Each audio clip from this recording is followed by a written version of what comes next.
Muito boa noite para você. Hoje é dia 25 de março e hoje nós celebramos na liturgia a solenidade da Anunciação do Senhor. E aí eu queria fazer uma partilha com vocês hoje sobre a primeira leitura da liturgia de hoje. Ela é tirada do livro do profeta Isaías, no capítulo 7, versículo de 10 a 14. Depois a gente lê um trechinho do capítulo 8, versículo 10. E aí, posteriormente, eu vou fazer com vocês uma reflexão de uma moção que o Senhor me deu durante a Santa Missa. E aí nos diz exatamente assim: o Senhor disse ainda a Acaz: pede ao Senhor teu Deus um sinal, seja do fundo da habitação dos mortos, seja lá do alto. Acaz respondeu: de maneira alguma, não quero pôr o Senhor à prova. Isaías respondeu: ouvi, casa de Israel, não vos basta fatigar a paciência dos homens? Pretendeis cansar também o meu Deus? Por isso o próprio Senhor vos dará um sinal.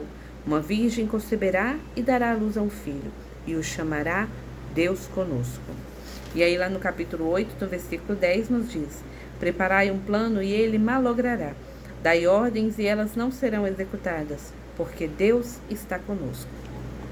Aqui no livro do profeta Isaías, né, esse contexto para a gente compreender um pouco, o povo ele passava por um período de guerra. E aí, primeiramente, era uma guerra onde a Assíria estava ganhando cada vez mais terreno, né, Damasco e Samaria. E eles queriam que o rei de Judá, que ele se aliasse a eles justamente para poder ser um povo mais fortificado, para poder lutar contra os outros e ter menos chance de ser derrotado. E aí o profeta Isaías, ele ouve a voz do Senhor e é pedido que ele leve uma mensagem até Acaz. E aí quando ele leva essa mensagem a Acaz, que é dito para Acaz: olha, Acaz, pede um sinal para o seu Deus, e Acaz fala: não, de forma nenhuma, eu não vou colocar o meu Deus à prova. E aí a gente pode dizer: nossa, mas como Acaz era um homem de muita fé, né? E aí ele compreende isso, que Deus quem vai fazer, e que não vai ficar pedindo nada de Deus para que Deus prove alguma coisa, como se Deus precisasse fazê-lo.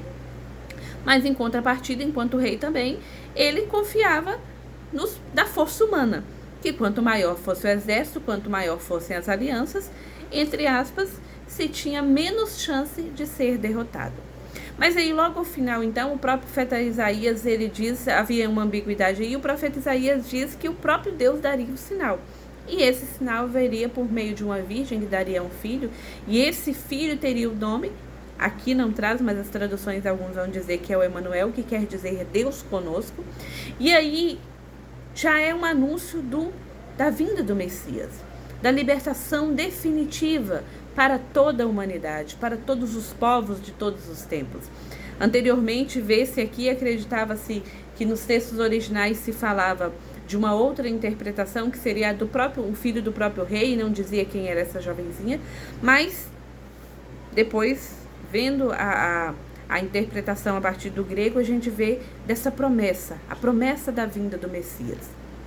E aí no evangelho de hoje, obviamente, como nós estamos celebrando a solenidade da Anunciação do Senhor, então nós temos o evangelho onde o anjo Gabriel, o mensageiro, ele é enviado a uma virgem chamada Maria, nossa mãe, e aí ele faz o anúncio, né? Ele sauda, quando ele chega onde ela está, ele sauda a ave cheia de graça, que encontrou graça diante do Senhor.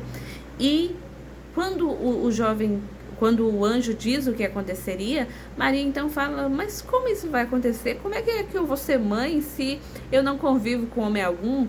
Em palavras bem diretas, se eu não tive relação com homem nenhum. Ela estava prometida em casamento a São José.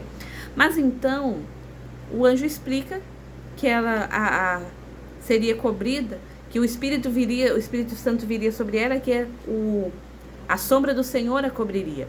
E dessa forma se daria. E Maria, então, obviamente que ela não compreendeu tudo aquilo que aquilo significava, mas vindo da parte de Deus, que o plano do Senhor se cumprisse. Porque ela nunca duvidou. Porque ela, mesmo quando ela não compreendia, ela guardava todas as coisas no coração. E o importante da vida de Maria é sempre que se cumprisse a vontade do Senhor, que o plano do Senhor fosse cumprido. E aí, durante a Santa Missa hoje, enfim, né, participando de tudo isso, foi uma missa paroquial. Nós não tivemos o grupo de oração Jesus Sacramentado hoje, porque o grupo de oração ele não substituirá jamais a Santa Missa. Então fomos todos viver este momento, viver esta graça.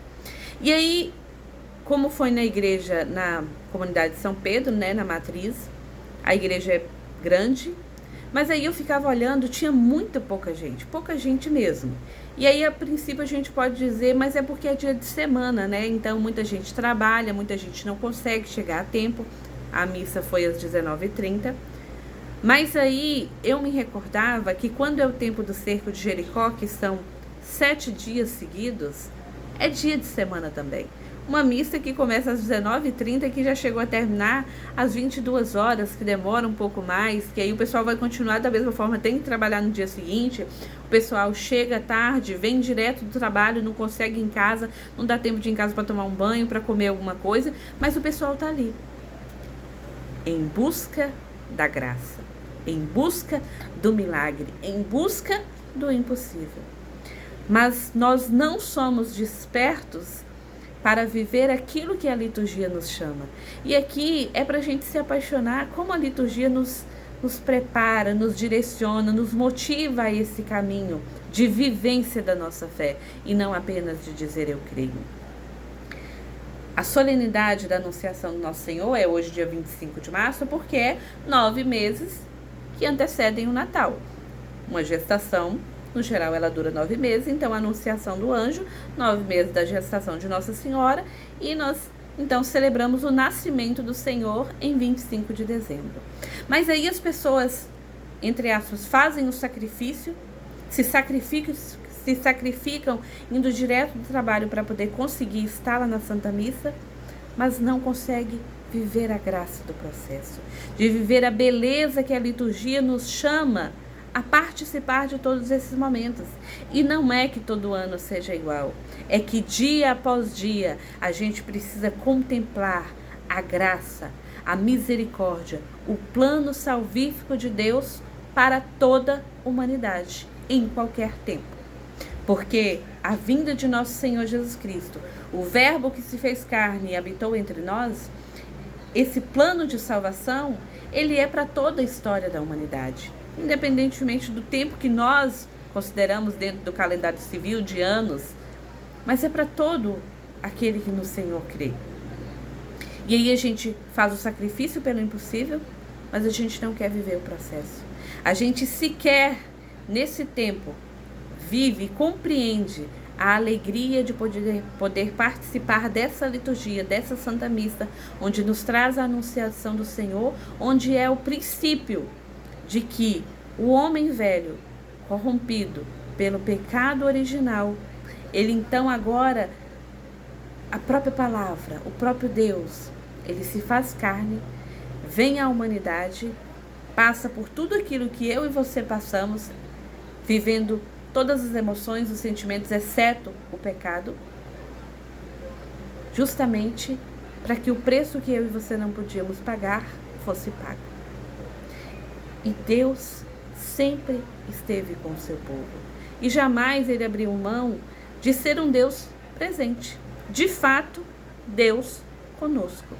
Mas quantas vezes a gente só quer se apresentar diante do Senhor no momento em que tem a possibilidade ou que eu quero recorrer para poder pedir o impossível, para poder pedir uma graça.